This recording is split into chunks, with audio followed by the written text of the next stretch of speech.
आज श्रावण महिन्यातील पहिलाच सोमवार, अतिशय पवित्र हा सोमवार.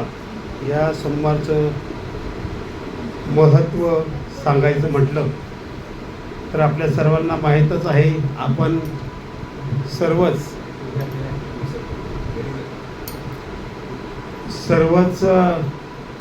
सोमवारचं महत्त्व आपल्या सर्वांना माहीत आहे. आज या त्रिमूर्ती मित्रमंडळाच्या वतीने व अंकिता मोटर टेलिस्कोपच्या वतीने या ठिकाणी जी प्रवचन करण्याची सेवा मला मिळाली, या सर्वांना धन्यवाद देतो. आणि मी माझ्या जो आज अभंग चिंतनासाठी निवडलेला आहे त्याकडे वळतो. त्याच अगोदर आलेले आमचे सर्वच भाविक यांना साष्टांग दंडवत करतो आणि मी माझ्या चिंतन रूपी सेवेला सुरुवात करतो. आजचा गोड असा अभंग संत तुकाराम महाराज पांडुरंग परमात्मा गेल्या 700 वर्षापूर्वी ज्यांनी हा अभंग त्यांच्या मुखातून गोड मुखातून गायला, तो आता तरी पुढे हाची उपदेश नका करू नाश आयुष्याचा, सकळांच्या पाया माझे दंडवत, आपुलारे चित्त शुद्ध करा, हित ते करावे देवाचे चिंतन, करोनिया मन एकविध, तुका म्हणे लाभ होय तो व्यापार, करा काय फार शिनवावे, तुका म्हणे लाभ होय तो व्यापार, करा काय फार शिनवावे. आज हा अभंग घेताना अतिशय गोड प्रसंग या अभंगातून पांडुरंग परमात्मा संत तुकाराम महाराज यांनी याचा भावार्थ दिलेला आहे, तो मी आपल्या पुढे सादर करणार आहे. अभंगात आता तरी हाची उपदेश नका करू आयुष्याचा नाश. उपदेश म्हणजे काय? संत तुकाराम महाराज आपल्याला 700 वर्षापूर्वीच उपदेश करून गेले, काही उपदेश दिलेले आहेत. तो उपदेश म्हणजे आपलं जे शरीर आहे, हे शरीर रूपी आपण जन्माला आलो, हे शरीर कसं ठेवायचं याचा उपदेश त्यांनी 700 वर्षापूर्वी संत तुकाराम महाराज पांडुरंग परमात्मा यांनी दिलेला आहे.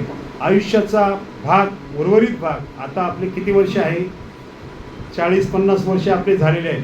आपण जे काय पहिल्यापासून काबाड कष्ट केलेले आहेत, तेच काय त्या करता करता कधी 1 किलोचं माप 1.25 किलो दिला असेल, चुकून होतं असतं, प्रत्येकावर माझ्याकडून पण झालं असेल, ते आता सोडून आपण यापुढे चांगला उपदेश करावा, असं संत तुकाराम महाराजांनी 700 वर्षापूर्वी सांगितले.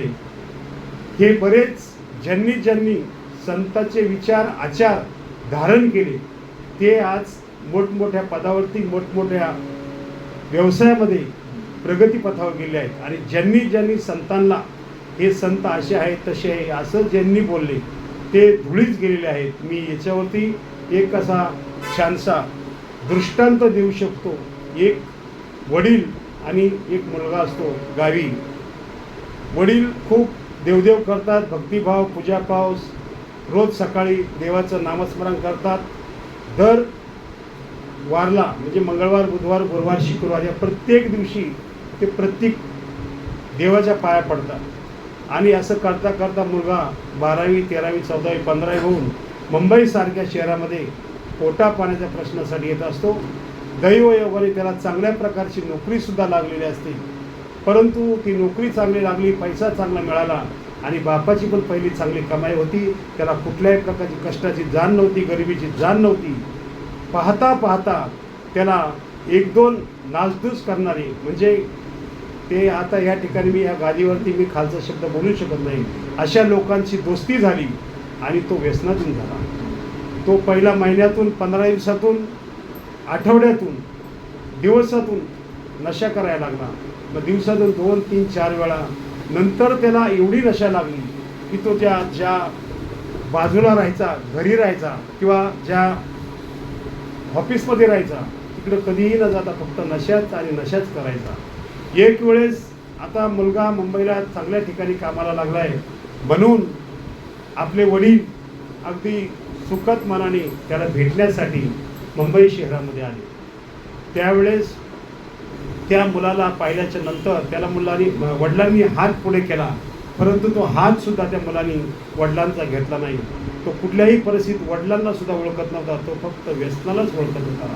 त्याच्यासाठी फक्त प्रिय होतं ते व्यसन व्यसन व्यसन.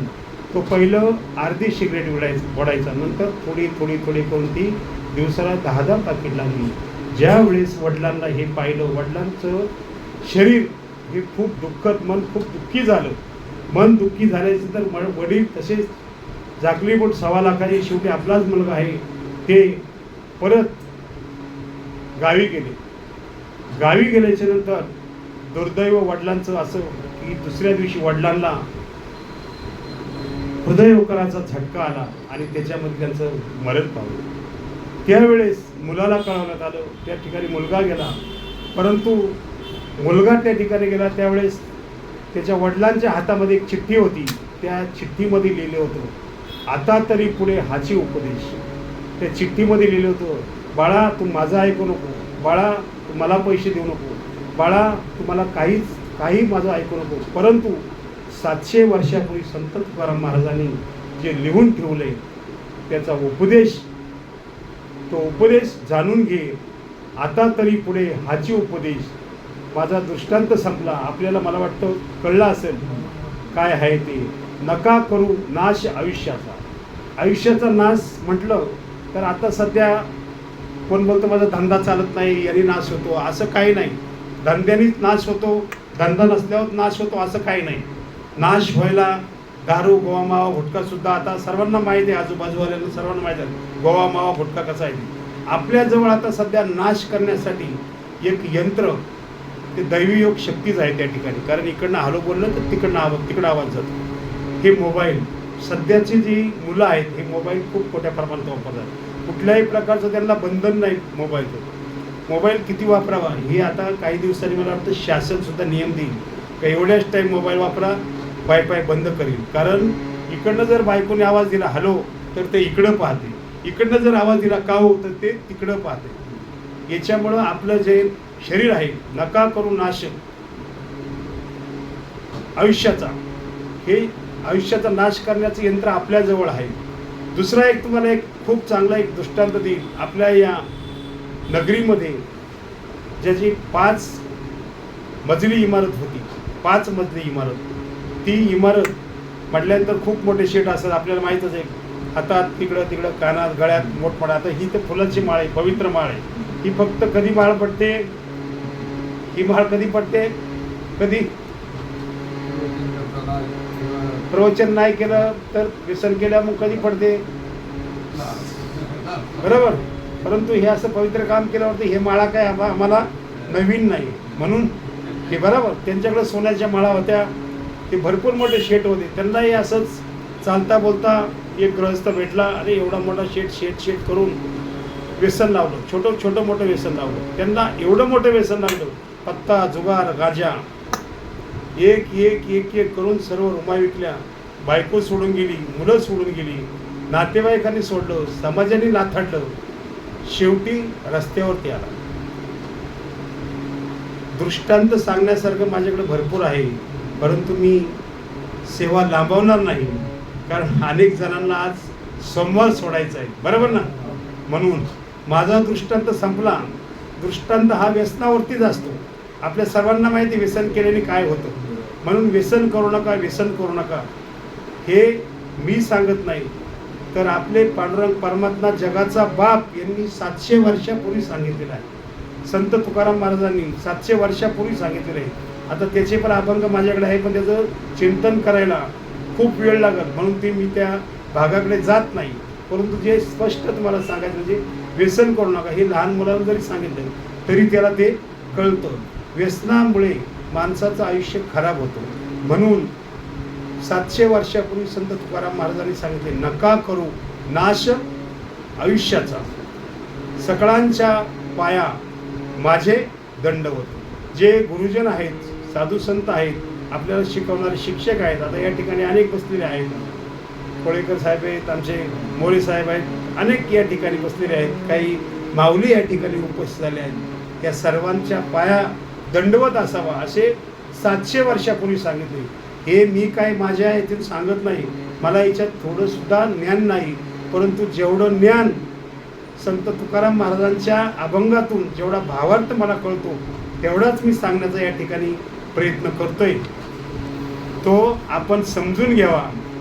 सर्वांना नम्रता, याच्यामध्ये दंडवत म्हणजे काय, सर्वांनी नम्र, सर्वांशी नम्र राहणं पाहिजे, सर्वांना दंडवत पाहिजे. चित्त शुद्ध म्हणजे काय, आपुलाले चित्त शुद्ध करा, म्हणजे आपुलाले हे चित्त आहे हे शुद्ध असावं. नाहीतर आता हा UPचा MP आहे, या ठिकाणी देवदेव करणार आणि तिकडे गेल्यावर भावाचाच बांध कोरणार, बरोबर ना. सध्या कोळेकर साहेबांना खूप मोठा अनुभव आहे, बरोबर ना. भावाचाच भाऊ बांध कोरणार, मग हे चित्त कसलं शुद्ध आहे तुमचं. चित्त शुद्ध ठेवण्यासाठी आपण नेहमी शुद्ध राहिलं पाहिजे.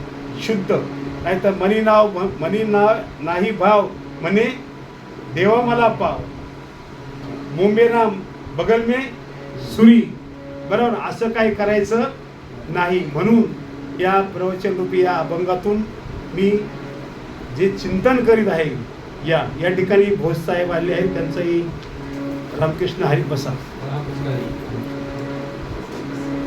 तुकाराम महाराज सर्वांना नमस्कार करून सांगतात, स्वतःचं चित्त शुद्ध ठेवा, स्वतःचं चित्त शुद्ध ठेवा. कोण सांगतात, मी नाही सांगत, कोण सांगतंय, तुकाराम महाराज सांगतात.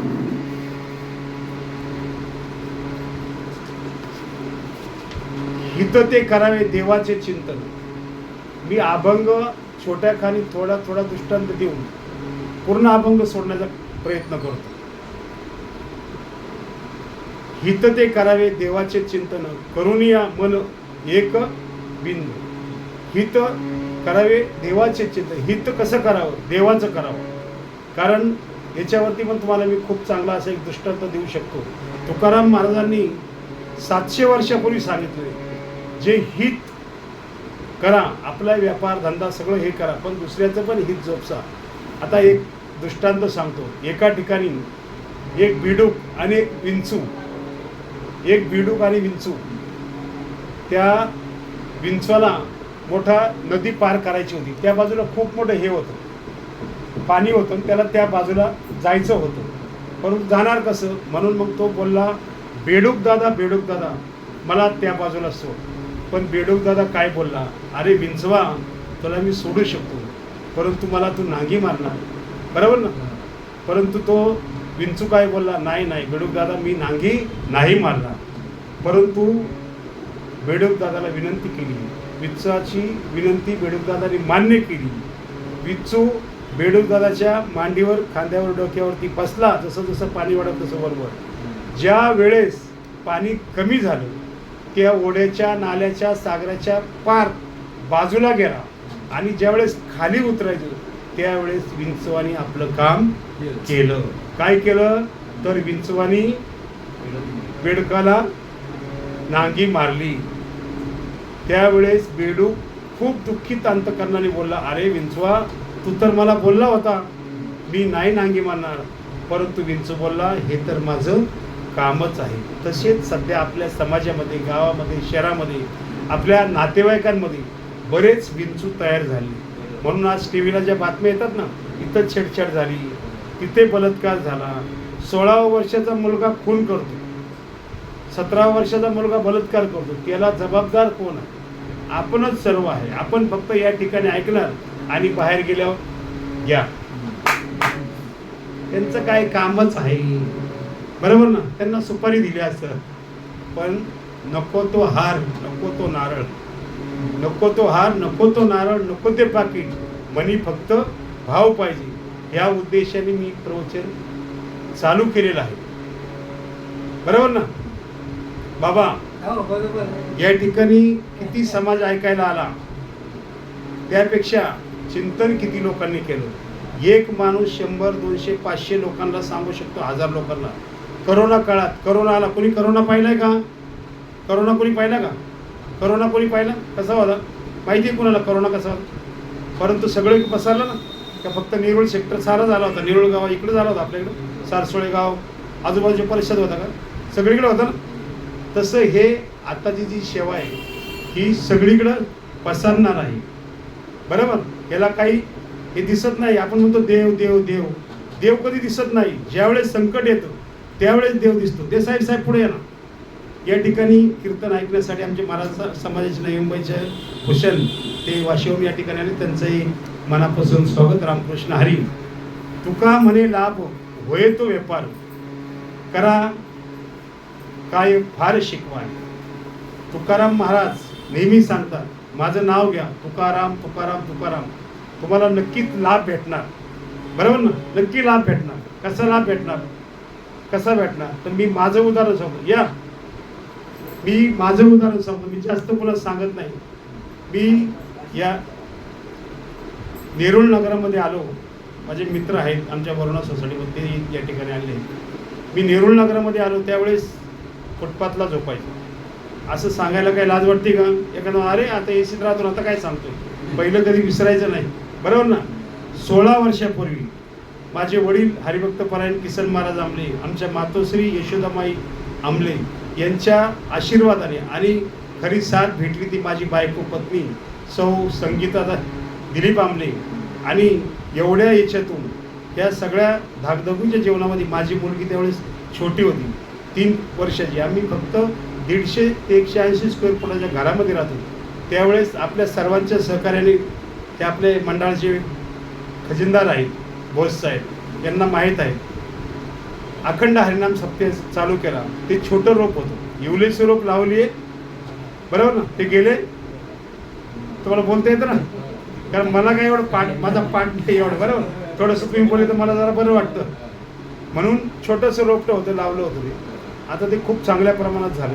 त्याला कुठल्याही प्रकारची तुम्ही पण त्या ठिकाणी टाळ घेऊन अगदी 4 दिवस रात्रंदिवस त्या ठिकाणी मेहनत करतात. हँडमेड काही पण वाटायचं काम करतात. मग आमचे अर्जुनराव असतील, नाव अर्जुन आहे, रिक्षा येण्याचं काम खूप चांगलं करतात. असं तुका म्हणे लाभ म्हणजे महाराजांचं जरी नाव घेतलं तरी आपल्याला लाभ होतो. आणि व्यापार हे माझं या ठिकाणी नव्हतं. मी सप्ताह चालू केल्याच्या नंतर या ठिकाणी हे झालेलं आहे. म्हणजे त्यांचं नाव घेतलं म्हणून हे झाले. त्याच्यामागं कष्ट भरपूर करावं लागतं. पारावापासून पाटील होत.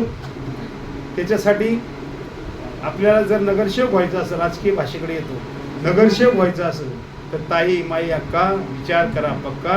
आणि आता धार्मिक कार्याकडे नक्की वळा. ते शिक्का वगैरे मी आता सांगत नाही, कारण निवडणूक आल्यावर तेही मी सांगणार. बरोबर ना. या ठिकाणी मी जास्त प्रवचन सेवा लांबवणार नाही. पुन्हा एकदा सांगतो, शिवभक्ती आज जो महिमा आहे, या शिवभक्तीच्या महिम्यावरती 50 वर्षापूर्वी शिवभक्त शंकरराव सर्जेराव मामा, मुळशी, पुणे जिल्हा या ठिकाणी काही उल्लेखनीय कार्य केलं. ते मी सांगतो, कारण मी सुद्धा 21 वर्ष झालो या दिवसापासून व्यसनमुक्ती जनजागृती ही मोफत करीत आहे. आमचे सहकारी मित्र देसाई साहेब या ठिकाणी आहेत. मला RTOचा, पोलीस अधिकाऱ्यांचा, शाळेतील नवी मुंबई महानगरपालिकेच्या सर्व शाळा, या सर्वांचं मला खूप मोठं योगदान याच्यामध्ये आहे. मला कुठल्याही प्रकारचं 1 रुपया पाहिजे नाही. मी नेहमी सांगतो, ना नारळ, ना हार, ना पाकिट, मनी फक्त काय पाहिजे, मनी फक्त भाव पाहिजे बस. बरोबर. काय हे कपडा लत्ता कलक कशी घालायची हे सर्व आपल्यावरती आहे. 50 वर्षापूर्वी शिवभक्त शंकरराव सर्जेमामा यांनी निळकंठेश्वर देवस्थानाची स्थापना केली. त्या ठिकाणी गेल्या 50 वर्षापासून त्यांनी लाखो, मला वाटते करोडो म्हणलं तरी काय हरकत नाही, परंतु मी बोलणार नाही कारण माझा जेवढा अभ्यास आहे, त्यांनी लाखो लोकांची व्यसनमुक्ती केली. त्या ठिकाणी धार्मिक सामाजिक उपक्रमाच्या माध्यमातून, विशेषतः श्रावण महिन्यात शिवभक्तीच्या माध्यमातून व्यसनमुक्तीचा आणि शिवभक्तीचा प्रचार प्रसार माध्यम संकल्प दोन्ही एकत्रित करून खूप मोठ्या प्रमाणात सर्जेमामा यांनी केली. सर्जेमामा यांचं निधन झाल्याच्या नंतर त्यांचे चिरंजीव बाळासाहेब सर्जेराव यांनी धार्मिक कार्यातून व्यसनमुक्तीसाठी खूप मोठी विधायक चळवळ चालली.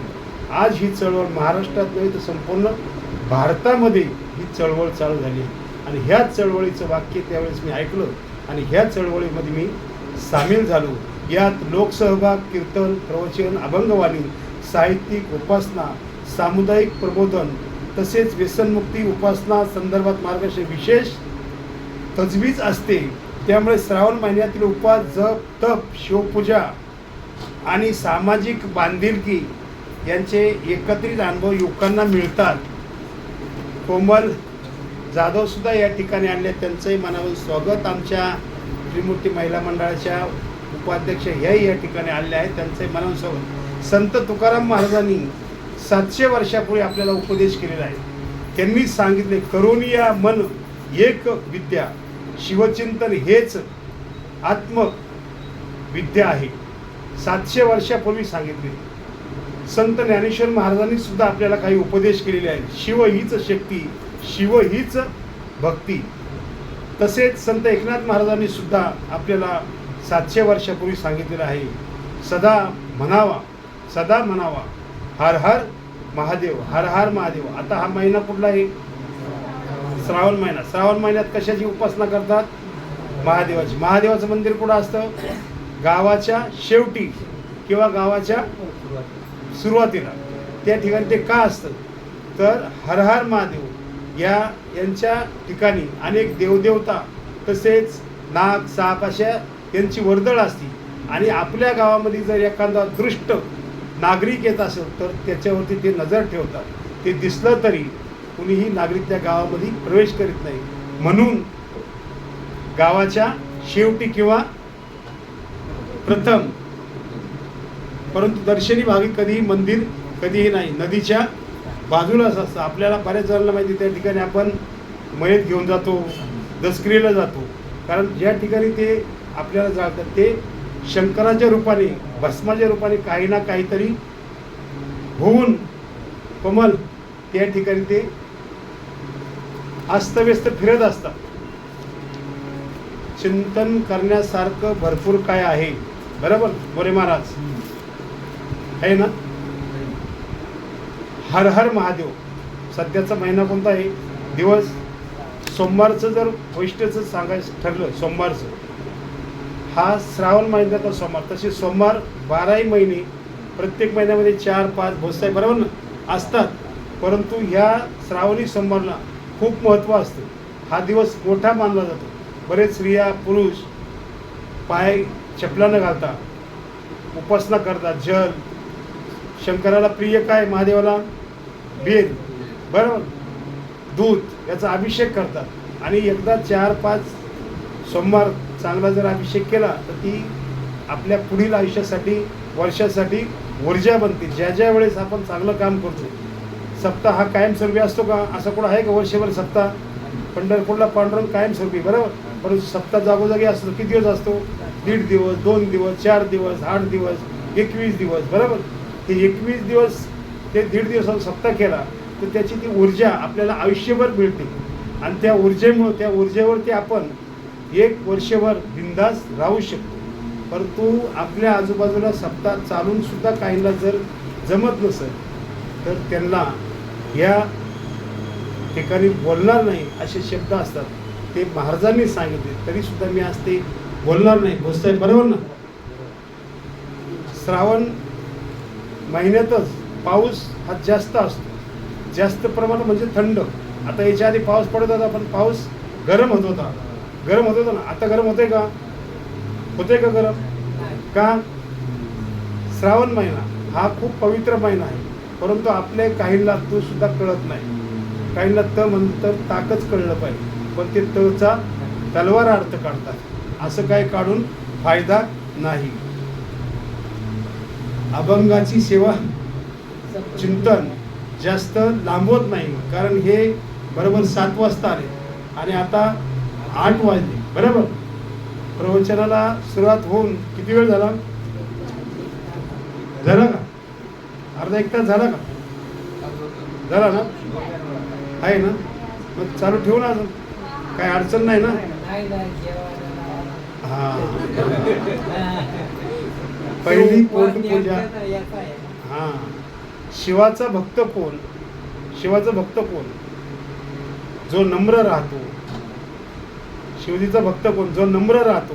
बरोबर, ज्याला लवकर भूक लागत नाही. बरोबर ना. पण आता सध्या भूक सर्वांना वेळेत लागतो, कारण सध्या आजार भरपूर वाढले. डायबिटीज आहे. बरोबर ना. हे कशामुळे झालं? आपल्याचमुळे झाले. कारण आपल्याला उद्योग जास्त, पोरांसाठी भरपूर कमवून ठेवायचं असते. हे कर, ते कर. अगदी 40व्या वयामध्ये याचं हे कर, त्याचं हे कर. 1 किलो द्यायचं तर 1.25 किलो दे, 5 किलो द्यायचं तर 4.5 किलो दे. थोडं थोडं थोडं मारून, बरोबर ना, ते कट करून मुलांसाठी आपण ठेवतो ना. आणि अगदी आता आपलं 50, 55, 60 वर्षे वय झालं, आपल्याला वाटतं आता आपल्याला सुनबाई येणार, मग आपण पलंगावरती बसणार. बरोबर का? परंतु पलंगाव नाही, पलंगाच्या खाली सुद्धा आपल्याला जागा नसते. आपल्याला जागा कुठं असते? आपल्याला जागा कुठं असते? बरोबर ना. घरावरती नाव असतं काय? मातृपितृ छाया. मातृपितृ कुठं? गोट्यात. आणि छाया कुठं? पलंगावर. बरोबर ना. मातृपितृ गोट्यात आणि छाया कुठं? असं काही करू नका. आपल्या आईवडिलांची जेवढी काही सेवा करता येईल तेवढी सेवा करा. जेवढी सेवा तुम्हाला जेवढं होईल तेवढं करा. असं नाही का रोजच गुलाबजाम जिलेबी द्या.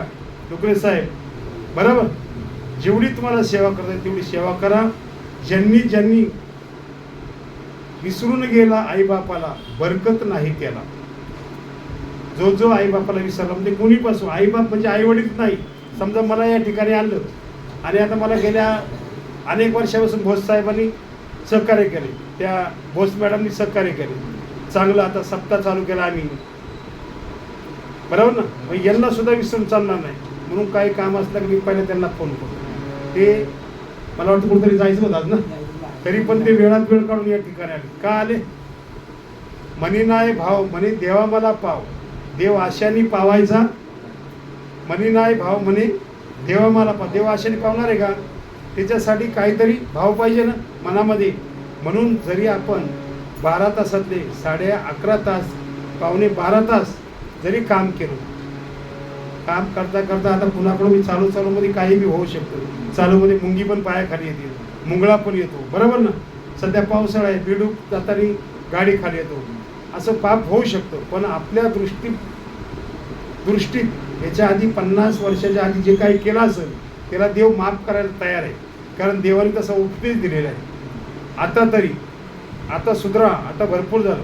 आता आपली तयारी चालू झाली. पुढं आता आपली तयारी चालू झाली. कोमल, ते तोंडावरचं काढ झालं. पुढं तयारी चालू झाली. बरोबर ना. जसं बाळ जन्माला येतं त्यावेळेस ते 7 याच्यामध्ये आतमध्ये असतं ना, निघायच्या वेळेस टाकीत राहते फुलं. आता चला, आता लई उद्योग केले तुम्ही. बरोबर ना. हे भरपूर झाले. तुमच्या जागेवर दुसरा कोणतरी येऊन बसणार आहे. देसाई साहेब, बरोबर का? टुकरे साहेब, आता जास्त काही न बोलता प्रवचन रूपी सेवेचं जे चिंतन आहे ते या ठिकाणी संपवण्याचा आपल्या सर्वांच्या वतीने पूर्णविराम देतो. आणि मी गेल्या जवळजवळ 20 वर्ष झाला असेल मी व्यसनमुक्त जीवनावरती अनेक कार्यक्रम करत असतो. अनेक, जरी म्हटलं प्रवचन संपवायचं तरी थोडासा उर्वरित भाग राहतोच. महादेवाच्या पिंडीवर बेल शोभतो हिरवा. हे पहा, बरोबर. महादेवाच्या पिंडीवर बेल शोभतो कुठला? बोलत जावा जोरात. कुठला? विठ्ठलाच्या गळ्यात तुळशी माळ. विठ्ठलाच्या गळ्यात तुळशी माळ. गणपतीला फुल दुर्वा. गणपतीला फुल दुर्वा. महादेवाच्या पिंडीवर बेल शोभतो. मारुतीच्या पारावर, मारुतीच्या पारावर खेळे पक्षी झाडावर.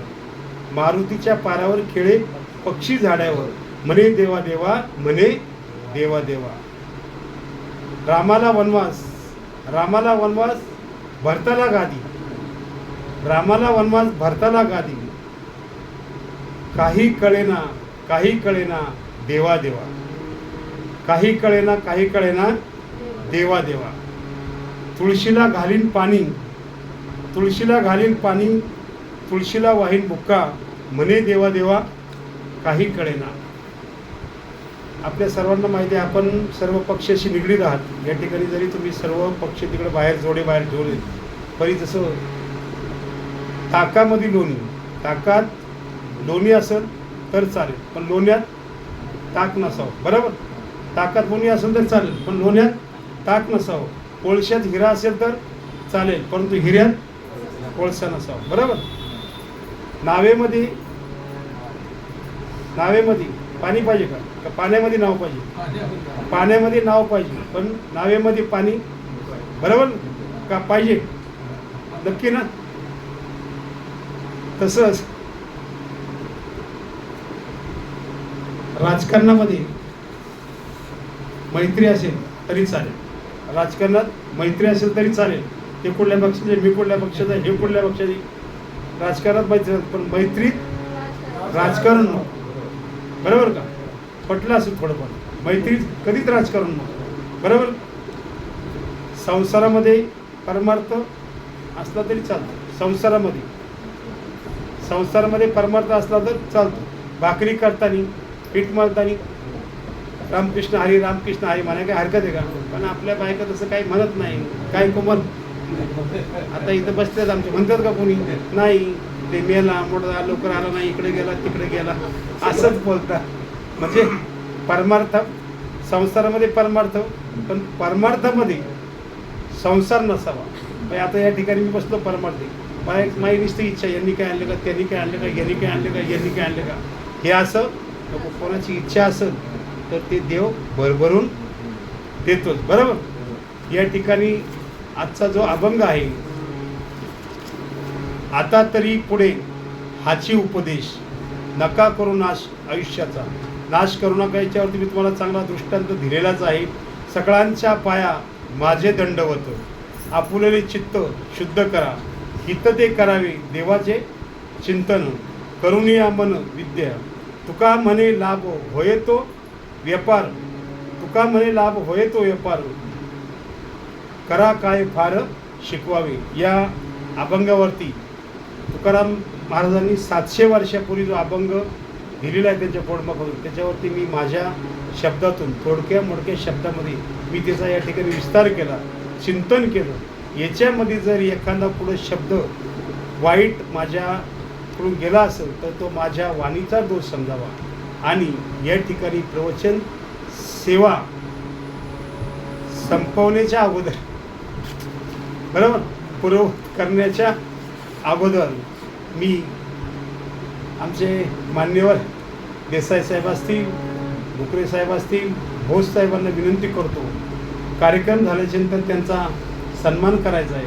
आपण प्रवचन पसायदान करून संपवणार आहे.